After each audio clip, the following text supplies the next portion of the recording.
Lideramos el camino de la opinión pública y buscamos que la cultura del debate alcance consensos y soluciones a los problemas de nuestro país.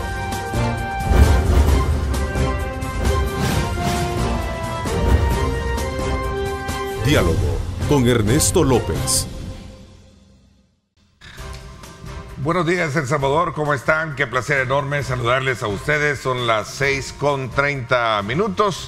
6 de la mañana, 30 minutos. Bienvenidos una vez más a una edición de su programa Diálogo 21, correspondiente a este día jueves 16 de febrero de 2023. Estamos como siempre muy atentos de llevarles a ustedes en cobertura especial todos aquellos aspectos relevantes que circundan alrededor de la agenda nacional de noticias, así como también a nivel internacional. Antes de presentarles a nuestro invitado de hoy, con quien vamos a conversar aspectos relacionados con el crecimiento económico, aquellos altos y bajos que está experimentando el mercado económico, tanto nacional e internacional, voy a presentarles a continuación un breve resumen del programa que el día de ayer, desde luego, tuvimos para ustedes. Veamos. El Faro y Voz América, la gente en los territorios, su temor es que regresen las pandillas. Entonces, es evidente que van a estar prorrogando el régimen de excepción. Hombre, creo que ahí necesitamos un poquito más afinar el lápiz. Todos los partidos de oposición y hacer, si quieren hacer un contrapeso, un informe de lo que está pasando, porque sí hay violación a derechos humanos, sin duda, pero también sopesar que en los territorios a la gente parece que eso no le quita el sueño. Es decir, los muy cristianos no tienen ningún problema que se mueran 130 personas inocentes. Se cambió el principio, porque el principio del aforismo legal es mejor un culpable libre que un inocente preso, pero actualmente es mejor los inocentes presos, pero ningún culpable libre. En todos los países del mundo, cuando un presidente del país lleva al menos la mitad de su periodo, ya el desgaste es grande. Sí. O sea, y algunos no esperan a la mitad del periodo. Si vemos Chile y Colombia, por los suelos, ¿verdad? Cuando ganaron fue pompa, platillo y por los suelos. Nuestro presidente está a un par de meses de cumplir 4 de sus 5 años y su popularidad está más alta que al inicio. Claro. Eso solo tiene una explicación. Él está tratando de hacer el esfuerzo más grande. Muy interesante, decía, breve resumen, porque en él colocábamos este tema relacionado con la seguridad, que viene siendo como el punto neurálgico de lo que podría ser una política directa de confrontación contra uno de los más grandes flagelos que históricamente el país ha tenido, como es el tema de la delincuencia. Pero bien, vamos de inmediato a presentarles a nuestro invitado de hoy, como lo decía, el doctor Carlos Acevedo, economista, con quien vamos a hacer una lectura sobre el estado actual de la economía y, desde luego, la perspectiva de cara al estado de la economía mundial. Gracias por acompañarnos, Carlitos. Muchas gracias, Neto, de nuevo por tu gentil invitación. Un cordial saludo a toda tu audiencia. Bueno, queremos como siempre invitarles a ustedes a que nos acompañen. Recuerden, están disponibles nuestros canales de comunicación para que participen. Estamos a través de nuestra señal también en Facebook. Búsquenos en nuestro canal en YouTube y participe desde luego con sus comentarios y sus preguntas. Se habla muchísimo de situaciones que podrían crear ciertas complicaciones económicas si no nos preparamos bien como país, ¿sí? Sí, bueno, las proyecciones que se manejan para este año a nivel de la economía global son bastante desalentadoras, ¿verdad? O sea, ya el año pasado fue difícil, este año 2023 parece que luce aún más difícil en términos de las proyecciones de crecimiento, desaceleración de la economía mundial, si es que no recesión. Por ejemplo, la eurozona se está proyectando que crezca, es una manera de decir, a 0%, que no es crecer, ¿verdad? Con algunos países como Inglaterra, probablemente recesión. Estados Unidos estaría creciendo entre 1 y 1,5, lo cual nos pega a nosotros con una menor tasa de crecimiento. Las proyecciones para nosotros son 2,4 en este momento, según el último informe del Fondo Monetario, aunque mejora un poco con respecto al 1,7 que se manejaba previamente, pero va a ser un año difícil, un año de bajo crecimiento y un año todavía de inflación relativamente alta, no tan alta como la del año pasado, pero sí todavía alta. Entonces esto es preocupante.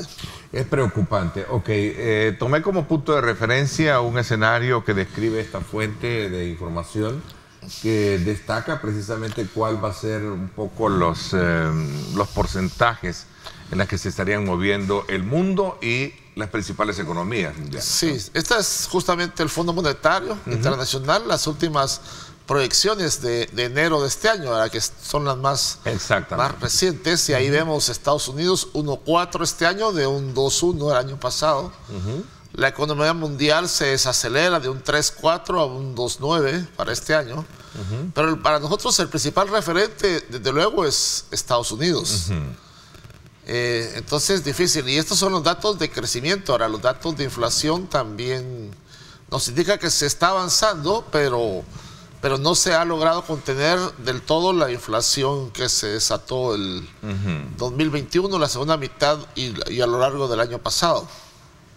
Cuando hice la primera pregunta de cómo está el mundo, cómo está, se prevé que podemos tener complicaciones, ¿cómo debemos prepararnos? Ese es, digamos, como el complemento. ¿Cómo debemos prepararnos? Países como el nuestro, ¿no? Sí.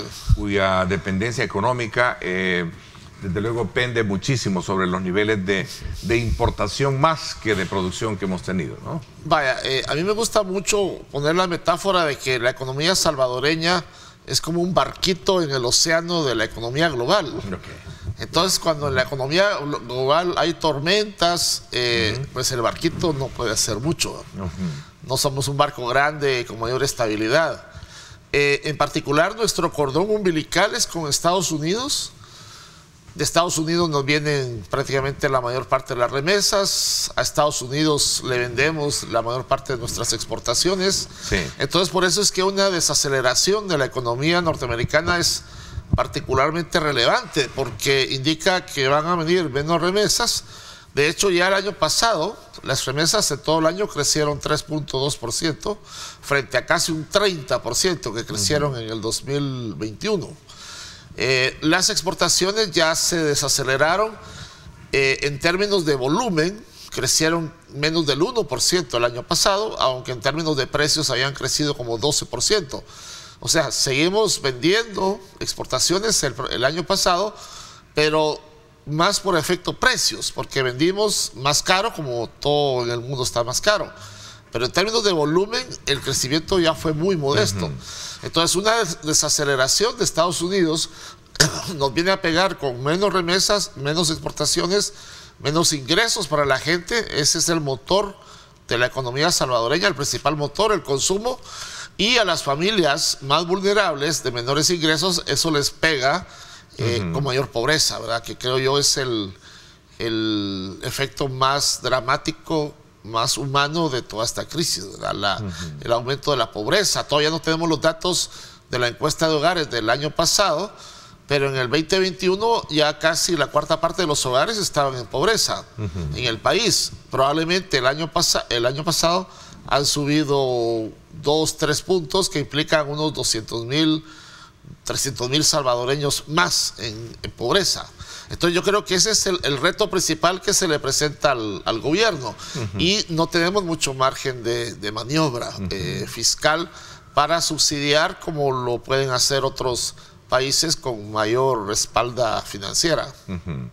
Hablamos de 200,000 salvadoreños más que estarían entrando en esa línea. Probablemente, sí. Probablemente. Cuando tengamos los datos, porque hasta que no tenemos los datos de la encuesta ya sale a mediados del año, por ahí más o menos. Estas acciones deben ir encaminadas entonces en apoyo subsidiario, o en qué tipo de apoyo. Yo diría que cuando hablamos de establecer una política de asistencia o asistencial, pues no encanta muchísimo, especialmente a organismos financieros de donde estamos tomando estos puntos de referencia. Sin embargo, cuando hay política de apoyo a sectores productivos, pues las cosas cambian, ¿no? Sí. Por ejemplo, el año pasado hubo un esfuerzo muy fuerte de subsidios sobre todo a los combustibles para aliviar las presiones inflacionarias. El Salvador terminó con la segunda inflación más baja en la región, pero no mucho más baja que el resto de países, excepto Panamá. Panamá terminó con una inflación del 2%. Nosotros terminamos con 7,3%. Los otros países terminaron entre 8 y 10, digamos Guatemala, Honduras, Nicaragua ya más alto. Entonces, en el país, más o menos la cuarta parte de los hogares tienen un vehículo. Quiere decir que si vos subsidias el combustible, directamente estás beneficiando a la cuarta parte de los hogares que son de mayor ingreso, ¿verdad? Porque no son precisamente los más pobres los que tienen vehículo. Entonces, eso, bueno, a la gente le gusta que el gobierno le subsidie el combustible, pero en términos del impacto social no es una medida de mucho impacto. Indirectamente, si subsidias el combustible, pues subsidias el transporte de las mercaderías que consumen los pobres. Pero un impacto más fuerte sería, en lugar de estar subsidiando a 3/4 partes de los hogares del país, que son los propietarios de vehículos, mejor concentrar eso en el 25 o el 50% más pobre, a través, por ejemplo, de mecanismos como el de la canasta alimenticia que se proveyó durante la pandemia, o vouchers directos para la gente de menores recursos. Creo que sería una medida más efectiva, considerando que no nos sobran los recursos. A ver, ese mapa de pobreza, o sea, depende primero de ese informe, ¿no? Como tú bien lo decías, Carlitos. Ahora, ¿a quién, digamos, estaría impactando más una situación de esta, a la cual estamos hablando no en materia de ser apóstol de la desgracia, sino más bien de prepararnos de cara a lo que en su momento puede ser cierto, ¿no? Esto de que ahí viene el lobo, dicen, muchos no lo creen, pero cuando ya tenemos el problema encima, entonces ahí ya vienen los cubos, como decimos en buen salvadoreño. Tenemos el empresario grande, tenemos el empresario mediano, el pequeño empresario, y voy a sumar otra figura que también contempla nuestro mercado y que está ahí invisibilizado prácticamente a la hora de los estudios, el cuenta propia, por ejemplo. El de cuenta propia. Por ejemplo, los datos del aumento del costo de la canasta básica alimentaria. La canasta básica ha aumentado en la zona rural como un 30% en los últimos 2 años, sobre todo el año pasado. La canasta urbana ha aumentado como 20%. Eso pega a la gente, bueno, además a la gente que no tiene redes normalmente, porque son los más pobres, y en el caso de las zonas rurales, los más pobres de los pobres. O sea, los bolsones de pobreza principal que tiene El Salvador se concentran todavía en las zonas rurales con una conectividad muy baja, no tienen acceso a redes. Bueno, ahí están estos son los incrementos del... que ha tenido la canasta básica. Sí, entre el 2021 y 2022. Ahí tenés la canasta urbana 20% de incremento y la rural 17 una y 22% la otra. La rural, sí. Entonces hay mucha gente que comía salteado, que ahora come más salteado, o que ha tenido que cambiar su dieta, digamos, si comía alguna proteína, alguna carne, ya adiós a la carne, de repente comía carne, ahora unos huevos de gallina, y otros que ni siquiera eso. Entonces ahí es donde está golpeando más la crisis, y este año, aunque la inflación va a bajar, todavía va a seguir siendo más alta que en periodos anteriores. Entonces ahí parece que ahí hay un problema social, que cuando tengamos los datos, quizá va a haber mayor visibilidad, pero yo creo que el gobierno debería estar enfocando las baterías a ese problema como un problema prioritario, ¿verdad? Sobre todo en un año preelectoral. No puedes dejar que la canasta se te dispare y que la gente empiece a pasar hambre, porque un pueblo con hambre, ya las lealtades políticas ahí ya no valen.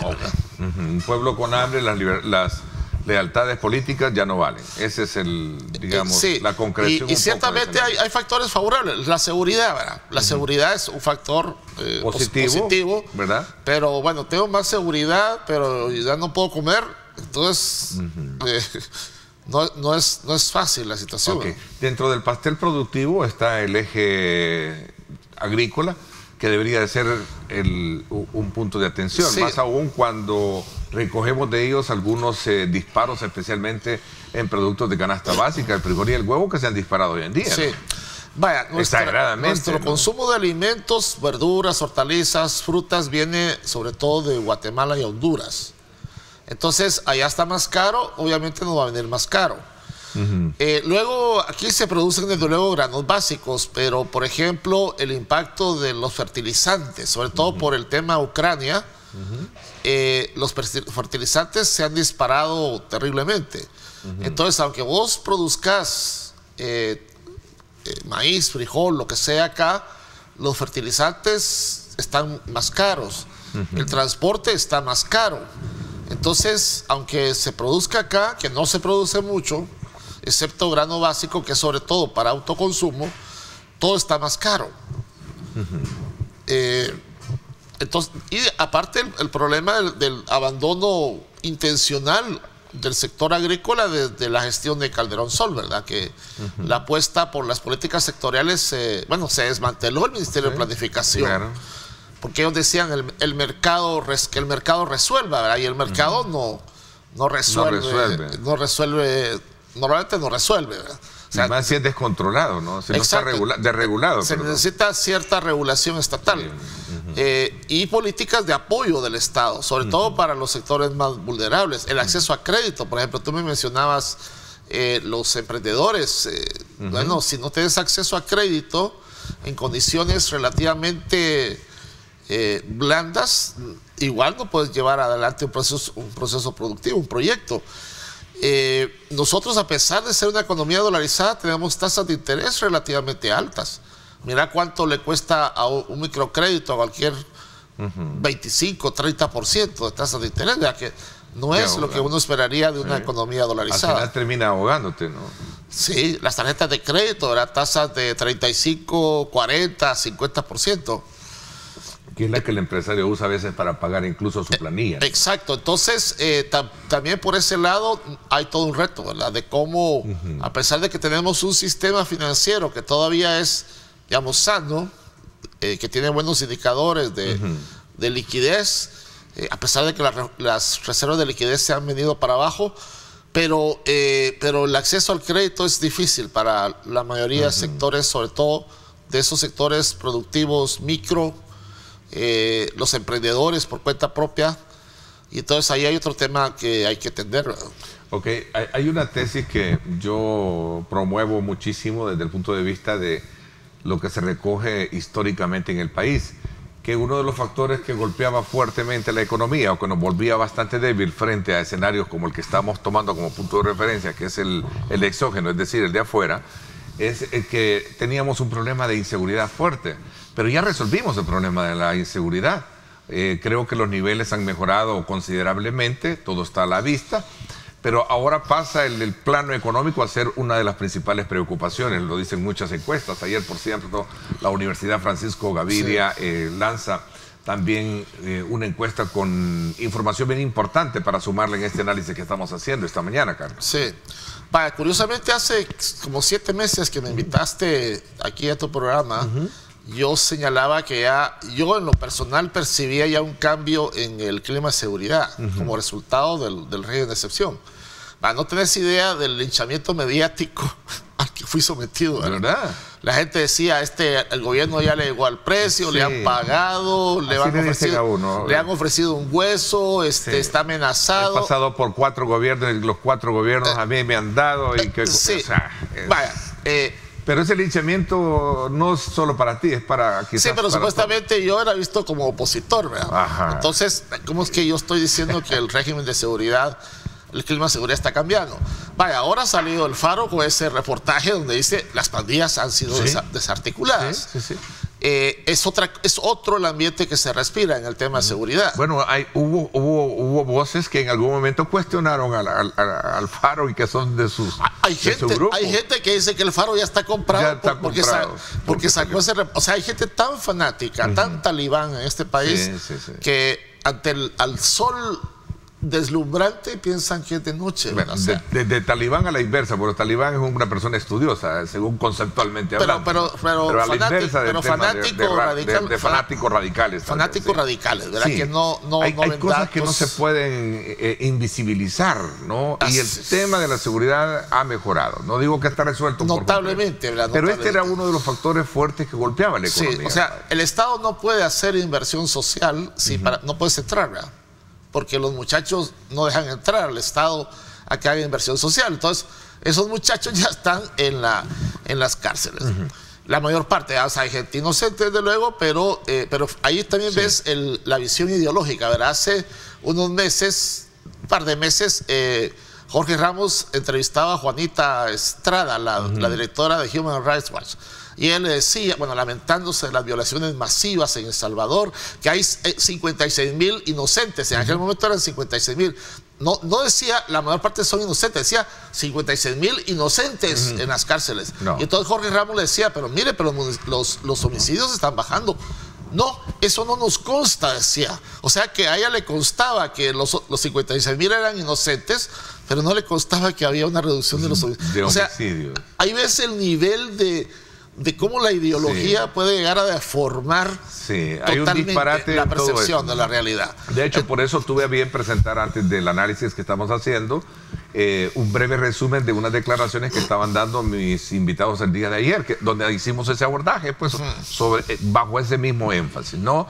De cómo, bueno, ahora que ya tenemos un clima diferente, a partir de un régimen de excepción que ha logrado bajar los índices de criminalidad, pues manos a la obra. Para después de recuperar el territorio, vamos a empezar a trabajar para poder sacar adelante la economía y enfrentar esos nuburrones que estamos viendo allá afuera, ¿no? Y ya ves una cantidad de emprendimientos. Es increíble cómo la economía, así a nivel microempresarial, los tejidos productivos locales empiezan a revitalizarse con el hecho de que las pandillas están básicamente desarticuladas. Pero además dicen, pues son inocentes, pero casualmente cuando tenés a esos inocentes ahí, los homicidios ya bajan, ¿verdad? Y las extorsiones ya bajan. O sea, ¿qué pasó, verdad? Ahora, eso también tiene sus costos. Por ejemplo, el precio de los bienes raíces, los terrenos, está empezando a subir. O sea, ya no hay pandillas que están extorsionando. La gente ya está viendo oportunidades productivas. La gente que tiene terreno dice, bueno, ahora que valía 10.000, ahora vale 15.000 o vale 20.000. Todo tiene sus pros y sus contras, pero hay una reactivación económica en curso a nivel micro, creo yo, innegable.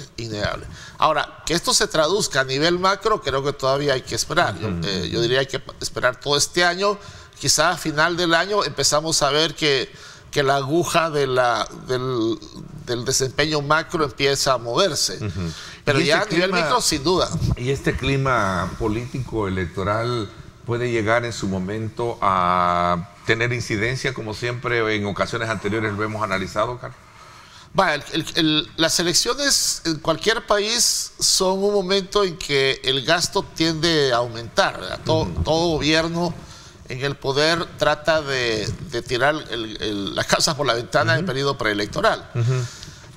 Yo creo que este no sería la excepción, ¿verdad? El gobierno va a tratar de impulsar políticas, medidas que le ayuden a reforzar su proyecto electoral, más allá del beneficio enorme e inmediato, visible, de la seguridad, ¿verdad? De la mejoría del clima de seguridad. Pero tiene que atender, por eso la encuesta de Gavidia y una anterior de la UCA son importantes, porque la gente dice, lo de la seguridad ya básicamente está no resuelto, pero los malosos ya están encerrados, ya no están matando, ya no están extorsionando. Ahora entremos en lo económico. Yo creo que ese va a ser el gran reto del Salvador, del gobierno en particular y del presidente en su segundo periodo. Bueno, ya lo de la seguridad ya está básicamente casi resuelto. Ahora tenemos que apostarle a la reactivación económica del país. Me gusta el énfasis en el cual tú logras en este análisis detectar cómo están emergendo emergen muchos negocios, ¿no? Y quieras o no, ese micronegocio es que si opera en un momento donde ese flagelo que golpeaba fuerte, que era la extorsión, porque era inmediato, tú abrías las puertas de un negocio, de una venta, te caía el increíble. Eso es increíble, ¿no? Ahora, que eso pueda permitir de alguna manera crear esos microdesarrollos con los cuales muchas sociedades incluso han crecido, ¿verdad? De hecho, hay estudios que demuestran de que así se hace desde luego la economía en su magnitud. Decía y me gustó mucho la declaración de nuestros productores, que colocaban allí una declaración que diera recientemente nuestro buen amigo don Mauricio Chusí, en la que hacía énfasis sobre el tema del clima, de la inversión, cómo ha regresado y cómo ha logrado ser ya positivo, cosa que después de varios gobiernos, y él hacía ya el énfasis ya de la política, no habíamos visto hasta el 2019 después que se hizo la elección, ¿verdad? Que ese es el punto por el cual yo te preguntaba, ¿qué se espera entonces ahora con este nuevo clima electoral que se vecina? Sí. No, yo creo que el clima de inversión definitivamente se ve beneficiado por el tema de la seguridad. No es el único factor, pero es un factor importante.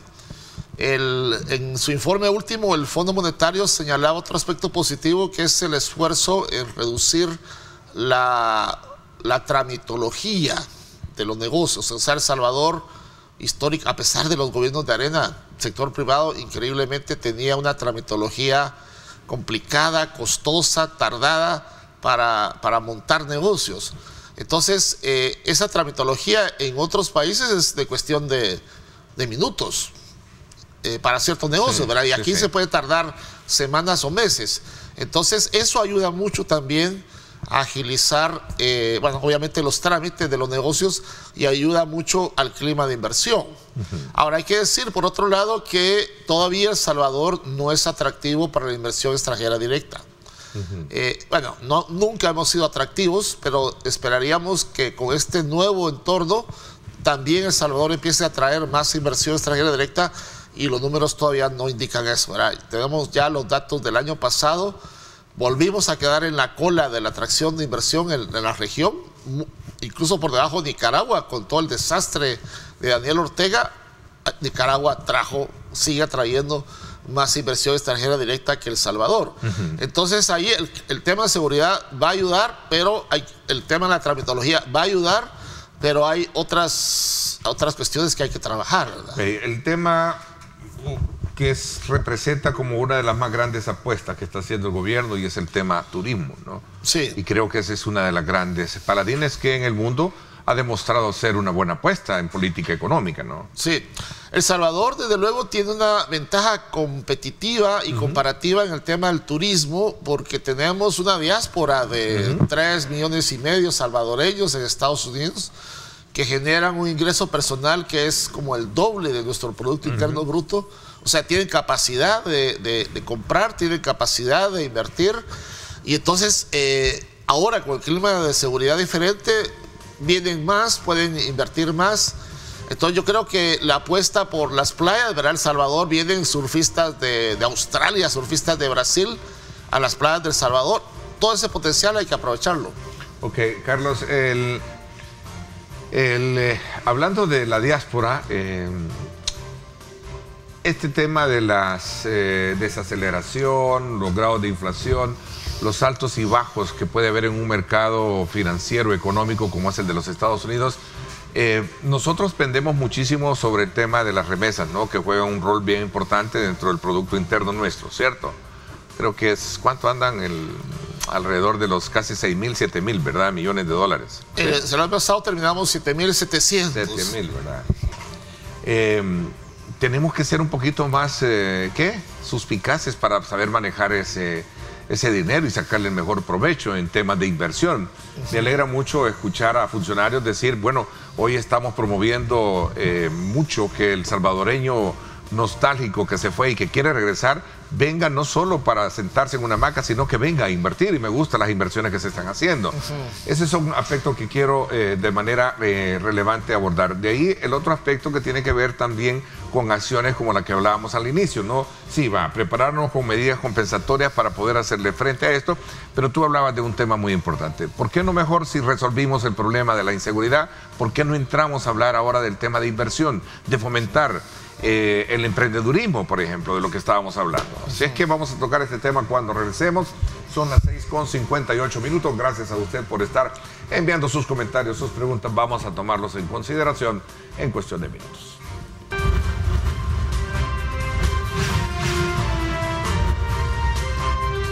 Diálogo con Ernesto López. Bueno, gracias nuevamente por estar con nosotros, y sobre todo también por recibir de ustedes esos comentarios muy positivos en cuanto al ejercicio de contenido que estamos teniendo esta mañana, precisamente con el economista Carlos Acevedo, en la que estamos procurando hacer las lecturas desde su experiencia, ¿verdad?, como economista, sobre estos temas que tienen que ver mucho con la actividad económica en nuestro país. Y te hacía una referencia en la que nos habíamos quedado, Carlitos, referente a lo que significa o el impacto que tiene el tema de las remesas. ¿Qué hacer con las remesas? ¿Las volcamos a que sean de manera, digamos, un potencial fuerte para generar o potencializar servicio y consumo en nuestro medio, o las generamos para hacer inversiones? A esto quiero sumarle también esta otra mirada de Estados Unidos en apoyar al Triángulo Norte, ¿verdad? Ahora ya vienen 950 millones más en ofrecimiento, ¿verdad?, para que alrededor de 47 empresas vengan a hacer un montaje estratégico, ¿verdad?, de desarrollo para la región. O sea, aquí hay dos polos. Vale, sobre el tema de las remesas hay una discusión desde hace bastante justamente sobre cómo hacer que las remesas tengan un objetivo productivo, de apoyar la producción. Más o menos el 90% de las remesas se destinan para consumo, lo cual es comprensible considerando que la mayor parte de los hogares que reciben remesas son hogares o han sido hogares de ingresos medios, bajos o bajos. Entonces, claro, los 200, 300 dólares que les vienen básicamente para comer, no les queda mucho para invertir. Pero a medida que la diáspora se ha ido consolidando, que sus ingresos se han ido mejorando, hay cada vez más hogares que tienen capacidad de enviar remesas y de recibir remesas acá, que no se lo consumen todo, sino que tienen para poder hacer pequeños emprendimientos. Entonces yo creo que ahí, y lo hacen cuando, digamos, por motivación propia, cuando ven un entorno favorable como el que se está generando ahora con la mejoría en la seguridad. Ahora, ayudaría mucho más que el gobierno implementara políticas de apoyo productivo para canalizar esas remesas, no solo hacia el consumo, sino hacia la generación de actividad productiva, de empleo, de ingresos, ¿verdad? Por ejemplo, hay experiencias interesantes de esto en India y otros países que reciben fuertes flujos de remesas. Esto a su vez se puede ver potenciado por iniciativas como la que mencionas de inversión en el Triángulo Norte. Estados Unidos ve cada vez más claro que la manera más efectiva de parar la migración es generar aquí condiciones para que la gente no se vaya. Entonces, si en los países del Triángulo Norte no hay inseguridad, si hay oportunidades laborales, la gente no se va a ir como se ha estado yendo. Entonces la apuesta por la inversión en el Triángulo Norte creo que es la manera más, no solo sensata, sino más costo efectiva, más eficiente desde el punto de vista económico de detener los flujos migratorios. Entonces le pegas a las pandillas, arreglas o empezás a arreglar el tema de seguridad e invertís, ahí ya puedes generar un nuevo hay entorno. doble o triple sentido en esto también. A Estados Unidos le conviene parar el flujo migratorio también, ¿verdad? ¿Cuál es esa? Generando las condiciones favorables, primero, de empleo, ¿no? Con esta inversión, perdón, voy a hacer una corrección, yo dije 97 empresas, son 47 empresas de las cuales habló la vicepresidenta Kamala Harris. Pero a eso se le suma también ya casi solvente el problema de la inseguridad, en el caso nuestro, ¿verdad? Que los países vecinos no han logrado resolver bien ese problema. Por eso me llamó muchísimo la atención y felicito a la Universidad Francisco Gavide, precisamente por este nuevo y cuarto informe sobre la situación del país correspondiente al ejercicio del año que recién concluyó, y por supuesto poniendo en perspectiva la del 2023, bajo el estado y el análisis mismo de la economía del país, que creo que es ahora la apuesta estratégica, que bien decías tú, el próximo ejercicio de gobierno, que estamos a las puertas de ver la definición, cómo será, debe de tener ese enfoque, ¿no? Sí.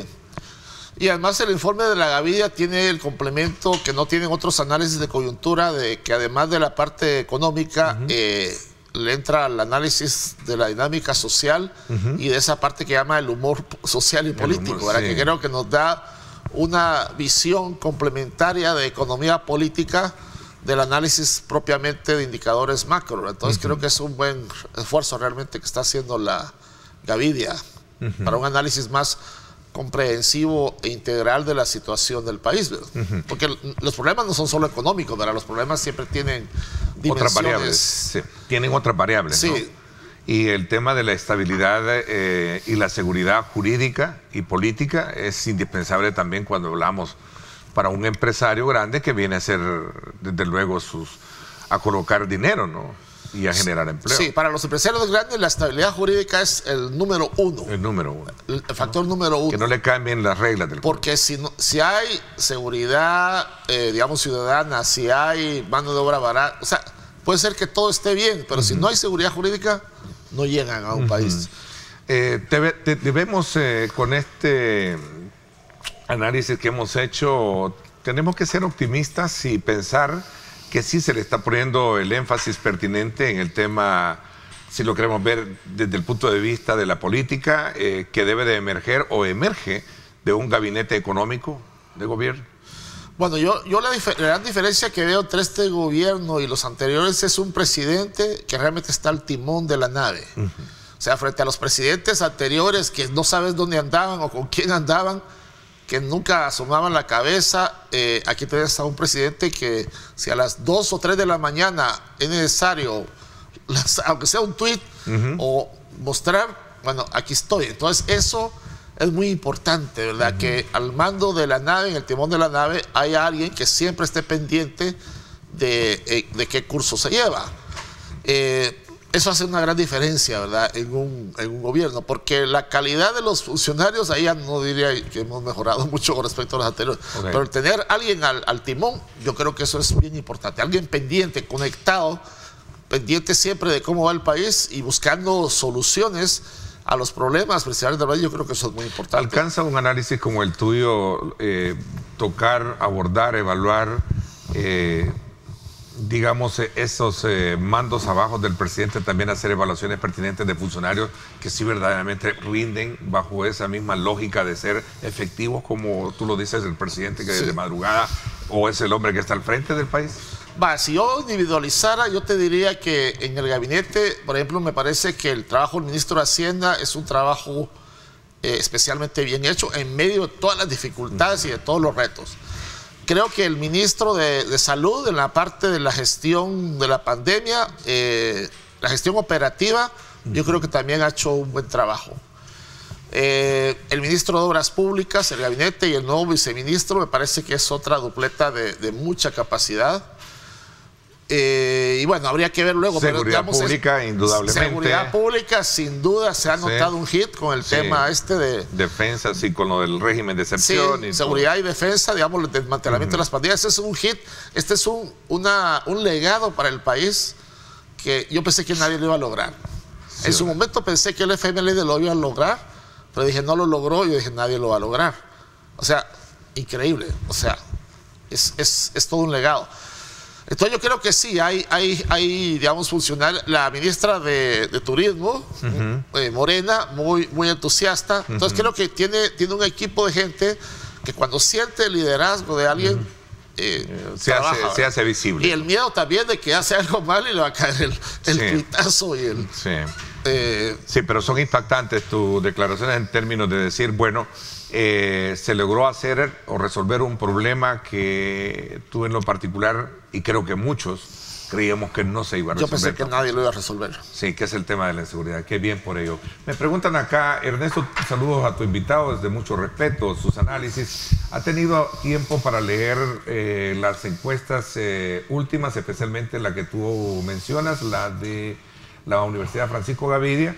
Y hay números ahí que no dejan de llamar la atención en cuanto a variables diferentes que han tenido con respecto a otras. ¿Has leído detenidamente? Sí, claro. O sea, yo soy buen amigo de Oscar Picardo y también de Claudio Rosa y de Roberto Morán, ¿verdad? Que son los tres que aparecen al frente de la encuesta. Frente de este estudio. Sí, claro que he leído, ¿verdad? Pero no sé exactamente a cuál de todos los números se refiere la pregunta. Creería yo que se refiere en términos de lo económico que estamos hablando. Me refiero, el informe de país, este cuarto informe de la universidad, destaca que la situación económica del país pasa por un momento desafiante. Lo voy a llamar así, para no entrar en mayores... Sí, no, desde luego. Es el entorno global, ¿verdad? Todo el mundo está siendo desafiado por la desaceleración del crecimiento y todavía las presiones inflacionarias altas, y luego el tema del aumento de tasas de interés en Estados Unidos y por otros bancos centrales, que tiene el beneficio de reducir las presiones inflacionarias, pero genera un riesgo por el lado de la desaceleración económica. Y de nuevo, en ese océano, ahí va nuestro barquito, ¿verdad? Entonces, no nos podemos escapar, ¿verdad?, de las tormentas en el océano de la economía mundial. Y entonces, el reto es cómo ese barquito logra mantenerse primero a flote, ¿verdad?, y con cierto rumbo.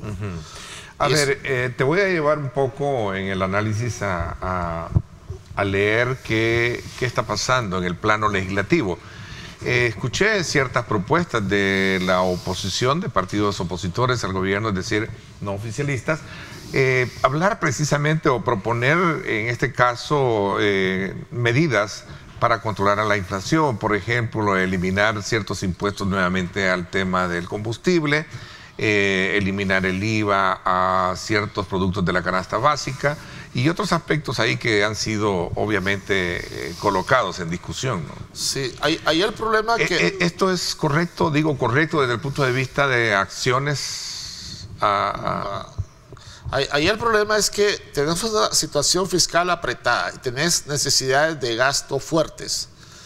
Entonces cualquier cosa que movas por el lado de los ingresos, cualquier reducción de impuesto, te pega por el otro lado. Entonces te aumenta el déficit, te reduce la capacidad del gobierno de enfrentar necesidades sociales. Claro, uno puede decir, bueno, corte por acá y reestructure el gasto por acá. O sea, se puede hacer, pero no es fácil. No es fácil porque cuando uno está muy limitado, ¿verdad?, cuando tu presupuesto está muy limitado, cualquier cosa que cortes te va a afectar por otro lado. Entonces esa es la situación del país, no es una situación de holgura que simplemente es que en lugar de que salís a cenar 3 veces a la semana vas a salir a cenar 2 veces a la semana. No, la situación es que nunca salís a cenar, entonces ¿qué vas a recortar? Digamos, no tenés gasto superfluo. Aunque hay que destacar que ha habido un aumento en la recaudación tributaria, ¿no?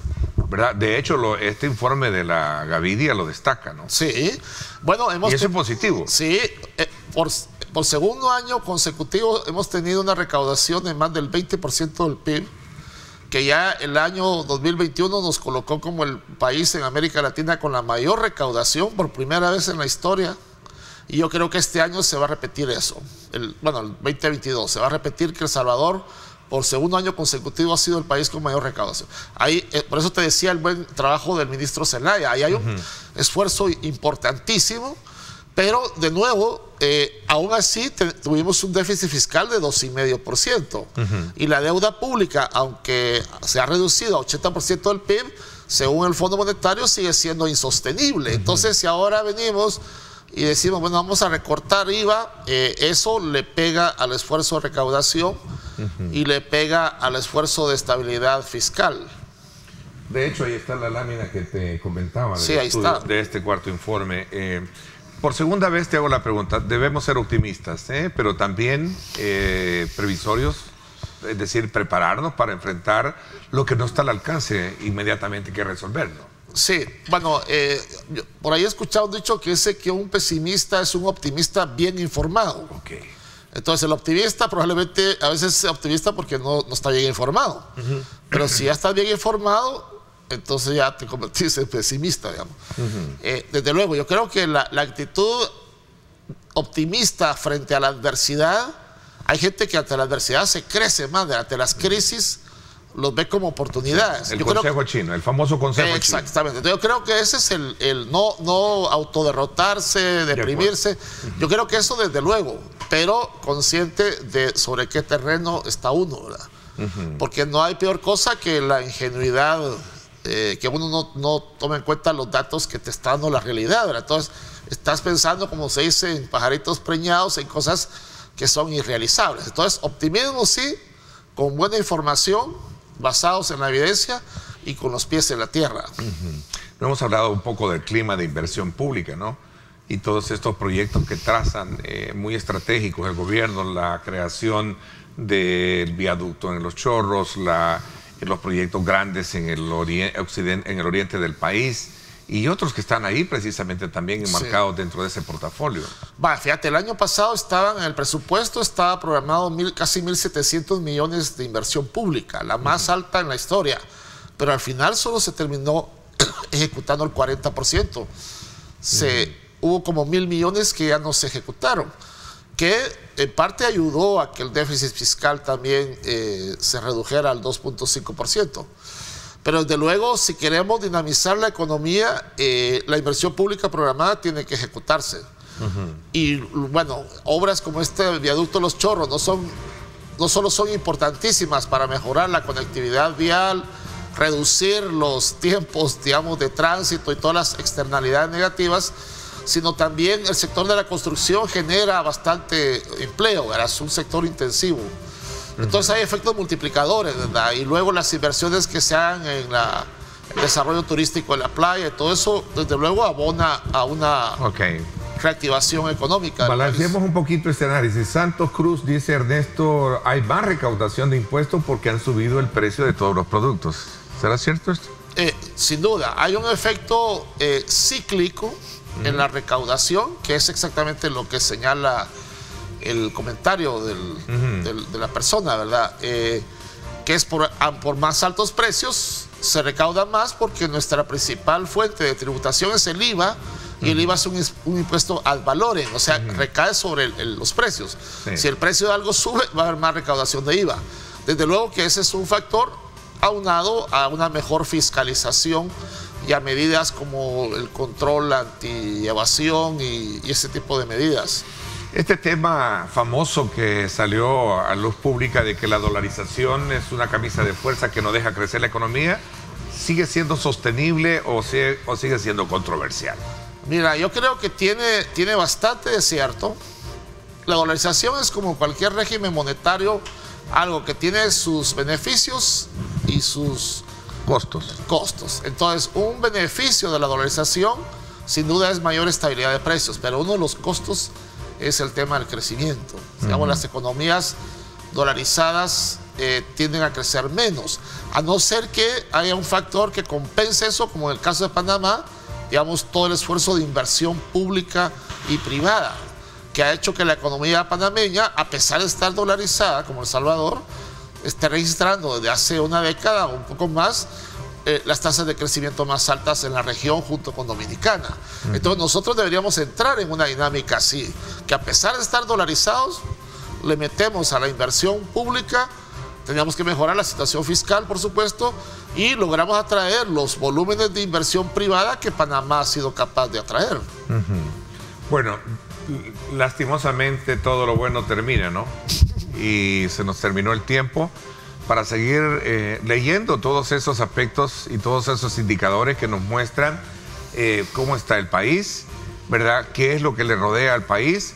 Pero lo importante es que también debemos de abrigarnos de mucho optimismo, sabiendo de que uno de los principales problemas se ha logrado resolver, que es el tema de la inseguridad, y que esperamos falta todavía. Yo quiero hacer la acotación también para no recibir ese linchamiento de los opositores al gobierno que dicen que no, ¿verdad? Pero lo importante es que hemos logrado dar avances en esa materia.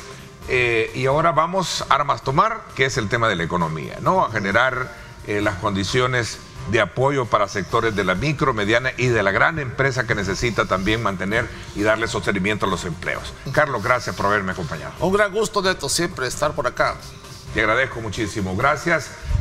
Nos vamos a la pausa. Cuando regresemos, Guatemala enfrenta una emergencia en cuanto al tema de la gripe aviar. ¿Qué tiene que ver esto con nosotros? Vamos a conversar con Ricardo Salazar, presidente de la Defensoría del Consumidor, con relación a este plan preventivo que el día de ayer, en concurso y en unión de varios funcionarios, se dio a conocer prepararse para poder enfrentar situaciones de esta naturaleza. Vamos a la pausa y regresamos con más.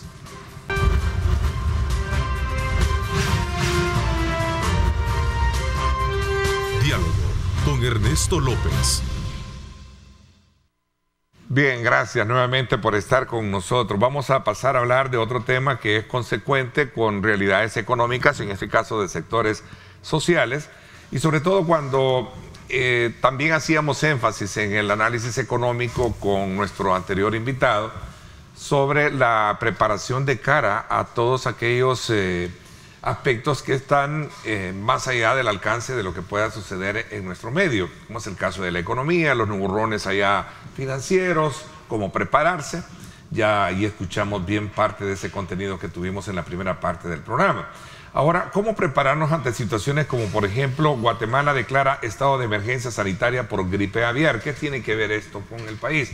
Bueno, el día de ayer varios ministerios, entre ellos Salud, Medio Ambiente, Agricultura e incluso Defensoría del Consumidor, dieron una conferencia de prensa en la cual estaban hablando precisamente sobre esto y en el sentido de poder salvaguardar o prepararse para evitar que nuestro país sea impactado por esto de la gripe aviar. ¿Qué es eso y cómo nos puede afectar?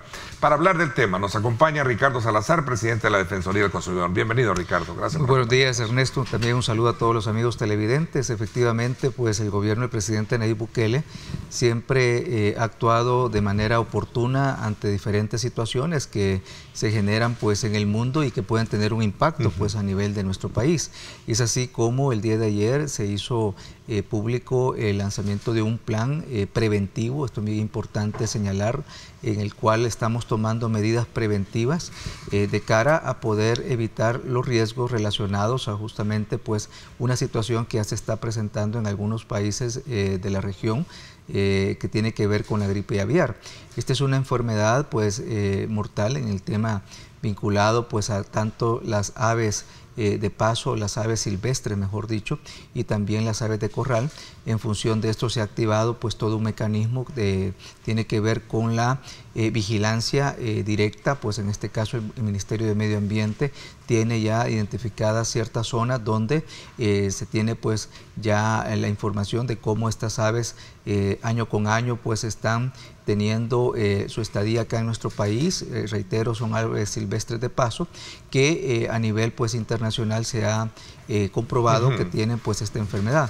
Por su parte también el Ministerio de Agricultura también ha activado todo un mecanismo de vigilancia en todo lo que son las granjas que a nivel nacional pues operan y que obviamente hay que cuidar y hay que tener esas medidas de cara a evitar que llegue a existir una situación que pueda afectar la industria avícola pues nacional, tanto en la producción de pollos, de huevos, que sabemos que es fundamental pues para la alimentación de nuestro país.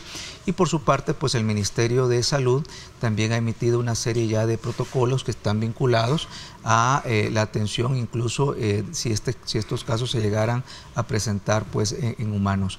Así que esta es una labor en la cual los diferentes ministerios están involucrados y también pues la Defensoría del Consumidor se ha sumado a este importante esfuerzo de cara precisamente a evitar cualquier tipo de especulación en los precios, y es por ello de que nosotros el día de ayer anunciamos que vamos a redoblar los esfuerzos de verificación, tanto en la verificación de precios, de los precios de las diferentes piezas de pollo, como también de los huevos, que pues, particularmente en las últimas semanas se ha notado un comportamiento al alza, y en función de esto también hemos activado una serie de procesos. Ok, ya vamos a hablar un poco de las medidas como tal. Regresemos. Tenemos que cuidarnos entonces de las aves migratorias, que son las que pueden llevar el vector, ¿no? Correcto. Ellos, estas aves pues tienen ciertas zonas. el ministro de Agricultura, ¿no? Así es, estas aves tienen diferentes puntos en los cuales ya zonas, que son zonas de paso, en el cual pues el Ministerio de Medio Ambiente, a través de todo su mecanismo de vigilancia en la parte forestal, por ejemplo, le están prestando atención, y de igual manera pues aquellas aves domésticas o de corral, tanto lo que son gallinas, pavos, patos, aquellas personas que tienen pues en sus patios, también tener ese cuidado.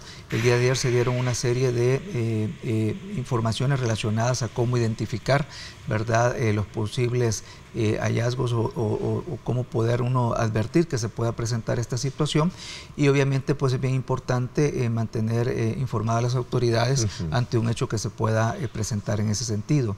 Así que como verán, nuevamente lo hemos hecho en diferentes situaciones que han afectado al mundo. Esta es una situación que obviamente ha afectado tanto a nivel hemisférico, ¿verdad? Tenemos casos pues en Estados Unidos, en México, tenemos casos en Sudamérica bastante sonados, por ejemplo en el caso de Perú, y en función de esto pues estamos activando, porque acá ya a nivel regional se encuentran pues casos detectados tanto en Guatemala y otros que se están estudiando pues en otros países cercanos de la región. Así que de momento es importante señalar que no tenemos ningún caso, ¿verdad?, acá en El Salvador. Sí. En función de eso pues hemos activado estos mecanismos estrictamente preventivos y esperamos precisamente que se eviten este tipo de riesgos. Eso es bien importante recalcarlo, que pese a, digamos, a lo que sucede en el país vecino, donde ya hay una alerta, una declaratoria de estado de emergencia, pues en el país la población, llamémosle así, avícola, está a salvo, ¿no?, de lo que sería esto. Sin embargo, hay que resaltar lo que en Estados Unidos también ya se está expandiendo, y gran parte de países en Europa que se están reportando. Pero como bien lo decía Ricardo, hay que prepararse, y sobre todo también hay que ser contingenciales para poder prevenir que haya un incremento en cuanto a precios derivados de la producción, ¿verdad? Es así. Que es el tema de los precios. El huevo ha experimentado un alza. En los Estados Unidos el 70% de aumento en el precio de los productos avícolas también es un impacto, que yo creo que ese es otro de el tema de los insumos también. Correcto. Habría que verlo, ¿no? Vamos a aprovechar a hablarlo de eso, sabiendo que en este primer momento es un espacio articulado de parte del gobierno para poder atender esa situación que ojalá no nos vaya a afectar a nosotros. Así es, ¿no? Ernesto. Así que vamos a hacer una pausa, seguimos con este tema, 7:31, gracias por estar con nosotros.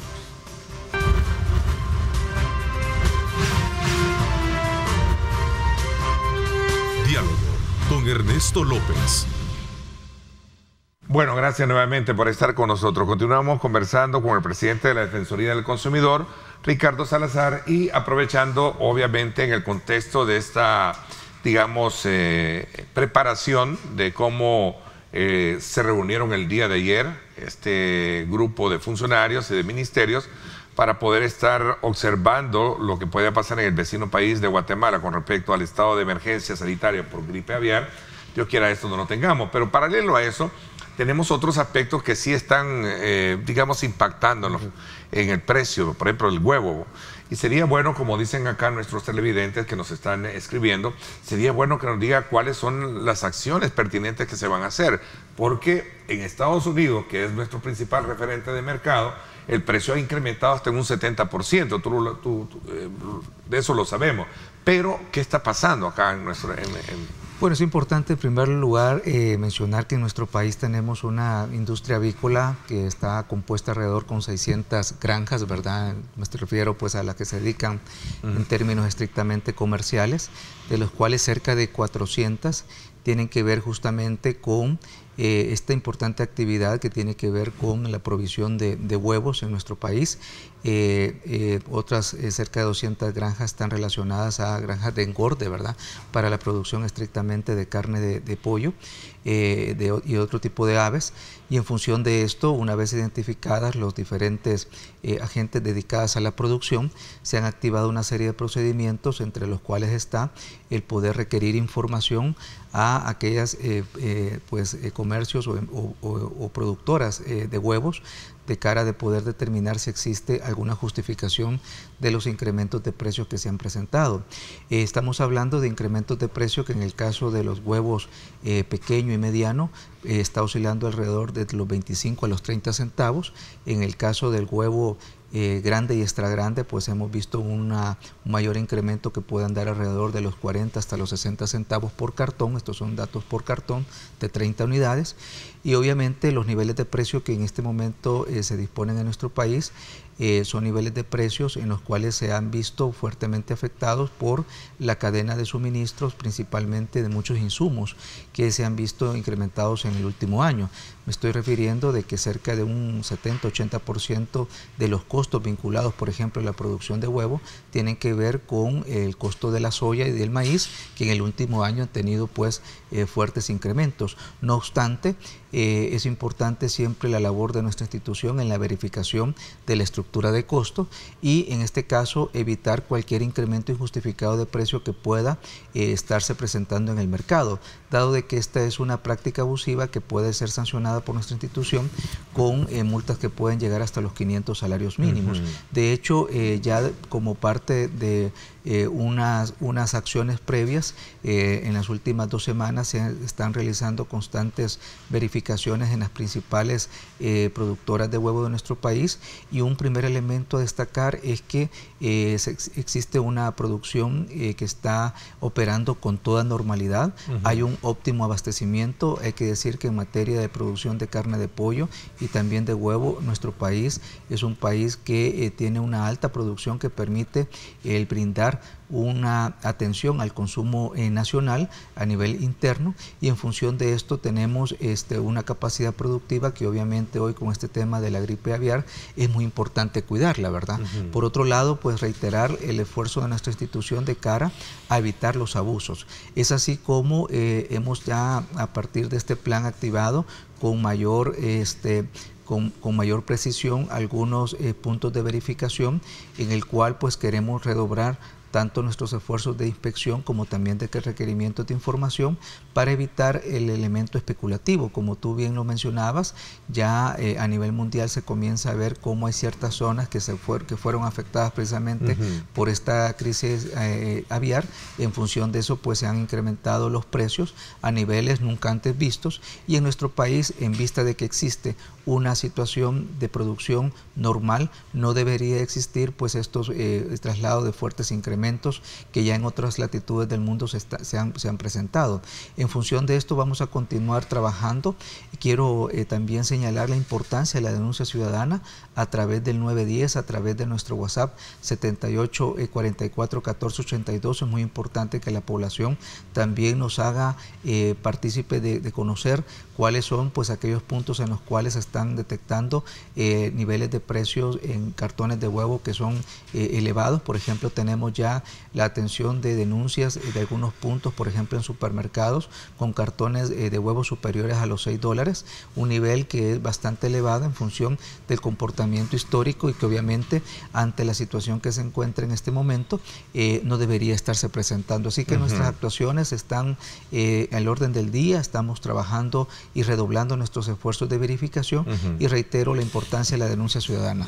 Ahora, estos enfoques de control y supervisión es mercados y también a las propias productoras. Tiene que ver con la cadena de suministro. En este caso los productores, es importante, todas las granjas, los puntos de comercialización que tenemos por un lado, distribuidores mayoristas, y también ya el detalle que tiene que ver con los puestos de mercado, las tiendas mayoristas y los mismos supermercados. Me dicen por acá que si existe alguna despensa, me imagino que despensa, alguna despensa en particular del gobierno que pueda dar mejor precio de lo que podemos encontrar en los mercados.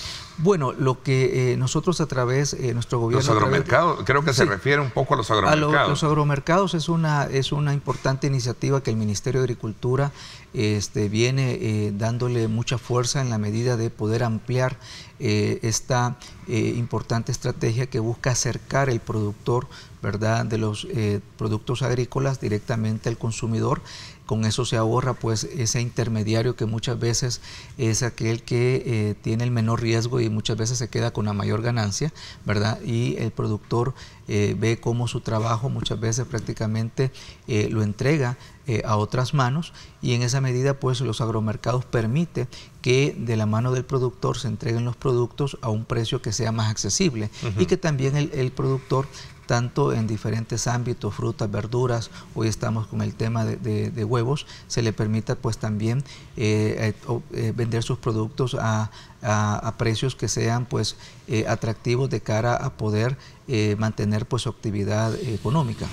¿Se puede llegar en su momento a, digamos, a categorizar una instancia más allá de, sin menospreciar el trabajo que ustedes llevan a cabo, para poder tener un mejor control de precios? Yo conversaba con el presidente de la gremial Campo, Luis Treminio, esta semana, y me hacía una acotación referente a este tema en particular del incremento que han sufrido los precios del huevo. Y decía, en el caso del alza del precio del huevo, el gobierno puede perfectamente controlar precios, regulando las ganancias, como se hizo con el tema de los medicamentos. Se ponía el caso de los medicamentos. Bueno, en estas posturas aquí es bien importante señalar que se están, en el caso de nuestra institución, ejerciendo los mecanismos de control administrativos. De momento no tenemos regulado ningún tipo de producto de la canasta básica. No obstante, hay que considerar que estamos en un momento bastante particular, complejo para el mundo. El tema que hoy en día nos está afectando es el incremento de los costos de producción. Quiero señalar que el mundo no está viviendo un problema de limitantes que puedan existir directamente a la producción de bienes y servicios, sino más bien al incremento de los costos para producir los bienes y servicios, y es ahí donde el mundo pues se ha visto tensado. El año pasado cerramos con una inflación mundial superior al 8%. Diferentes economías como Estados Unidos presentó las tasas de inflación más altas en los últimos 40 años. Nuestra región igualmente se ha visto tensado. Acá en la región centroamericana tenemos países que tenían décadas de no tener inflaciones de 2 dígitos, es decir, superior al 10%, y fueron presentadas el año pasado. Nuestro país pues cerró una inflación de alrededor del 7% que se logró sostener precisamente por las medidas de alivio económico, pero no obstante pues hay que decir que este es un fenómeno mundial en el cual el incremento de los costos de producción es importante señalar.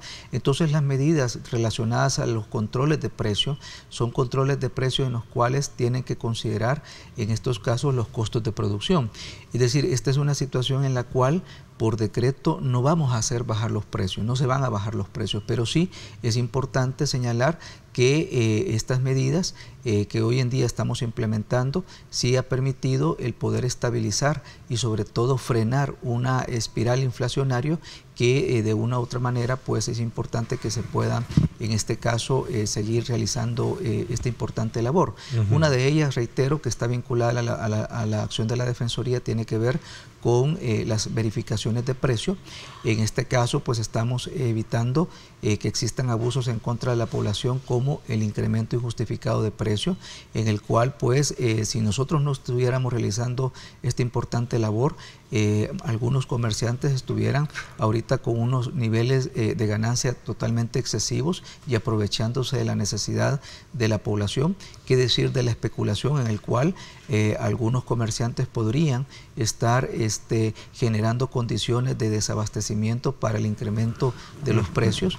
Así que son acciones en las cuales hoy en día han sido efectivas, y si nosotros vemos los indicadores, por ejemplo, de inflación en Centroamérica, estos indicadores nos pueden comprobar cómo nuestro país, a pesar de estar en este contexto mundial de altos precios, ha logrado mantener sus indicadores bastante por debajo de lo que viene a ser el promedio en Centroamérica.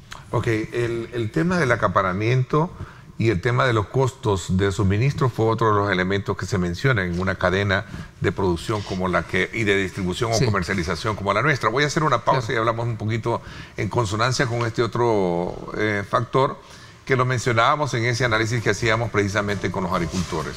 Vamos a la pausa, 7:45. Gracias por estar con nosotros.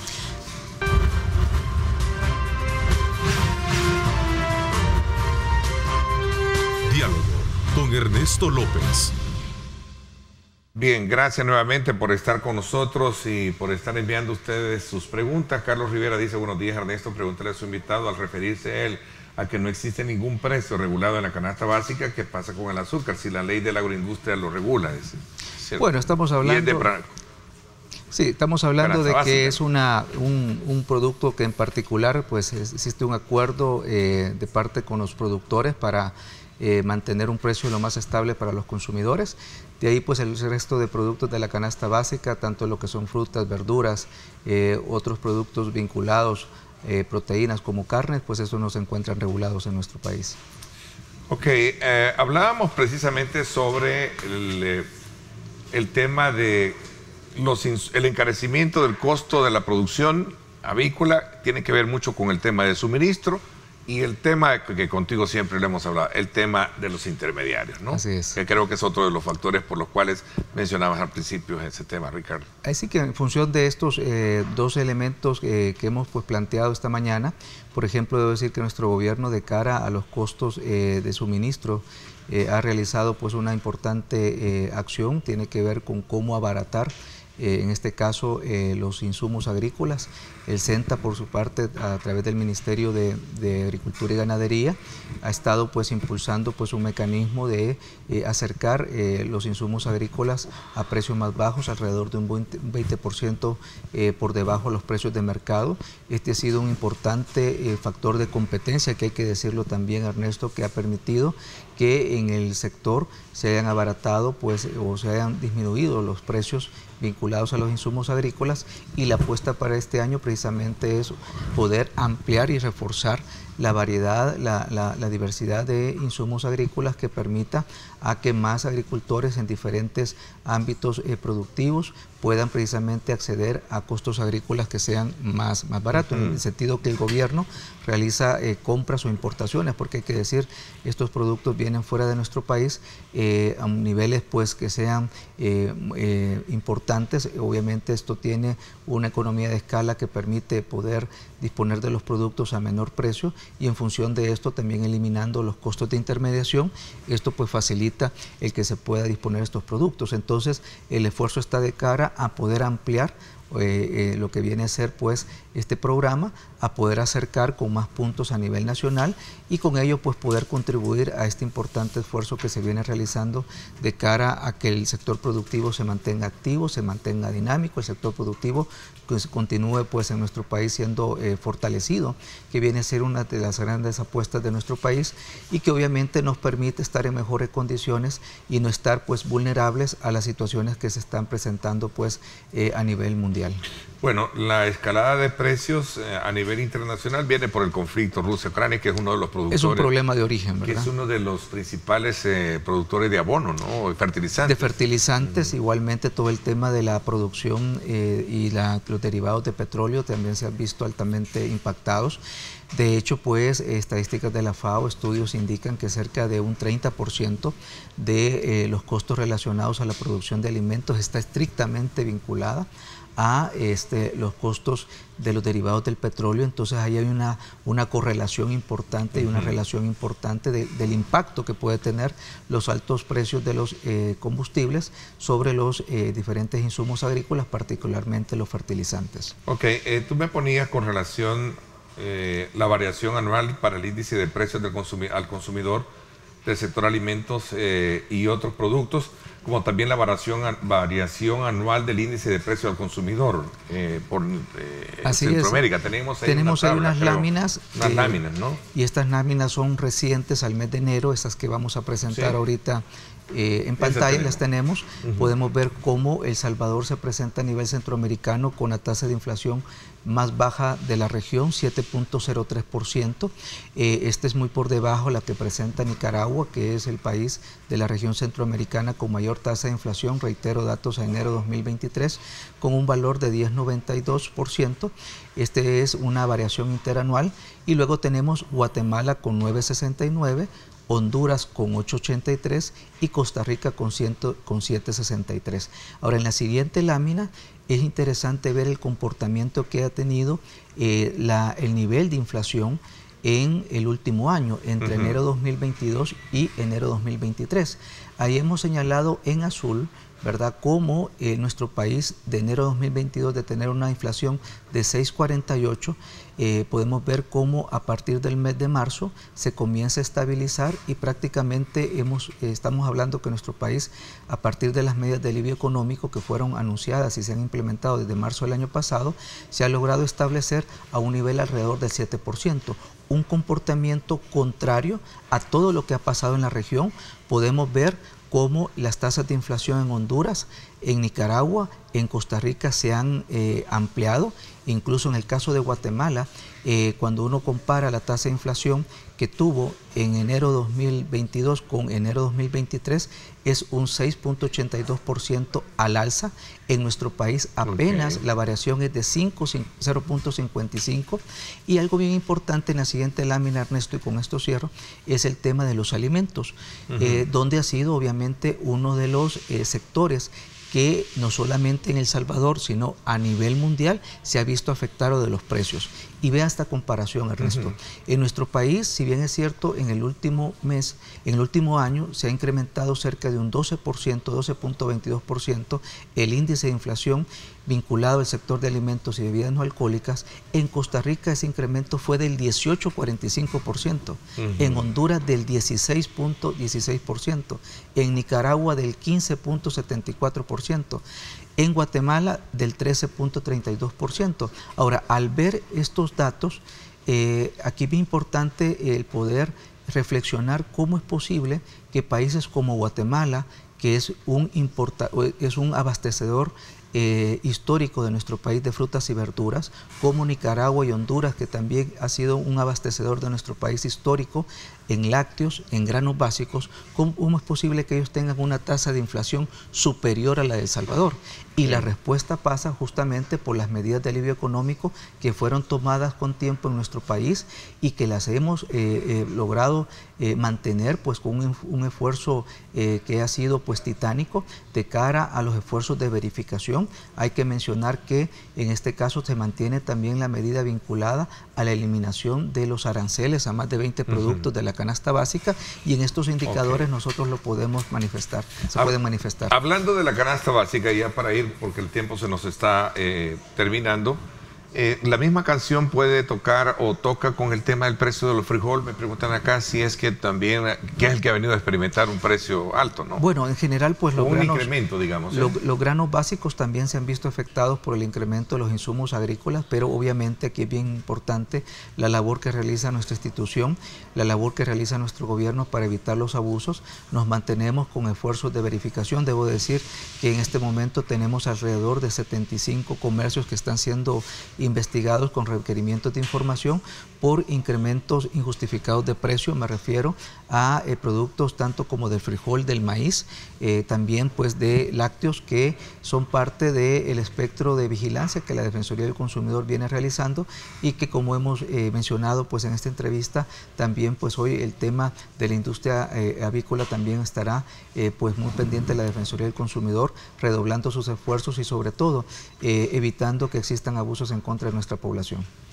Bueno, de hecho también yo tomé como referencia en el análisis que teníamos con el economista antes de tu espacio, que lo decía el informe de la Universidad Francisco Gavidia, ¿verdad?, que gran parte de los niveles de estas variables que estamos teniendo en estos precios es por el aumento que han tenido el precio de los combustibles, las materias primas y productos intermedios a nivel mundial, ¿verdad? O sea, son factores que están de alguna manera generando esa condición de golpe o de impacto, ¿no? Correcto.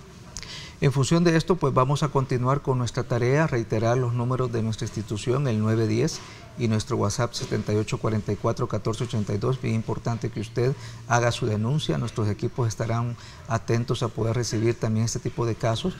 Nosotros nos mantenemos con un monitoreo constante. Debo mencionar, Ernesto, que diariamente estamos visitando alrededor de 15 municipios de nuestro país. Esto lo hacemos a partir de un sistema de monitoreo que nos permite pues visitar y sobre todo todo inspeccionar y poder recolectar importante información de la estructura de los precios en la cadena de suministro, tanto lo que son importadores, empacadores, que decir de los puntos de venta final y distribuidores, en los cuales pues cuando existe un incremento abrupto de precio nos permite pues realizar y profundizar la investigación. Nosotros aplicamos tanto el requerimiento de información como las auditorías de consumo, en el cual podemos nosotros establecer estructuras de costo y en función de esto proceder con esta importante labor. De hecho, Ernesto, de momento ya tenemos 48 casos que han sido sancionados, son cerca de $147,000 en multas que hemos impuesto desde la aplicación de la medida, y vamos a continuar con este importante esfuerzo a efecto pues de poder proteger el bolsillo de nuestra población. Ok, como manera de coronar muy bien este análisis que hemos presentado a ustedes desde la lógica de experiencia que tienen nuestros invitados, es que también debe de haber una alta apuesta al desarrollo agrícola en nuestro país. La producción, el establecimiento de una política agraria debe de ser de manera congruente con la realidad y por supuesto también de mucha prioridad en una agenda de nación. Así es que eso hay que dejarlo muy enfático, porque como decíamos recientemente con uno de nuestros invitados en el área agrícola, simple, creo que lo hablaba con el viceministro también de Agricultura, ¿va? Simple, sin agricultura no hay alimentos. Así es, Ernesto, es una importante apuesta y vamos a seguir trabajando dentro del gabinete del presidente Nayib Bukele. Es claro el poder garantizar el mejor abastecimiento, la mejor calidad y sobre todo precios accesibles a nuestra población. Te agradezco mucho, Ricardo, gracias por acompañarnos. Mucho gusto, Ernesto, y un saludo a todos. Gracias, por mi parte, esto es todo por hoy. Pásenla bien y como siempre recuerden lo más importante, amar a Dios sobre todas las cosas. Lideramos el camino de la opinión pública y buscamos que la cultura del debate alcance consensos y soluciones a los problemas de nuestro país.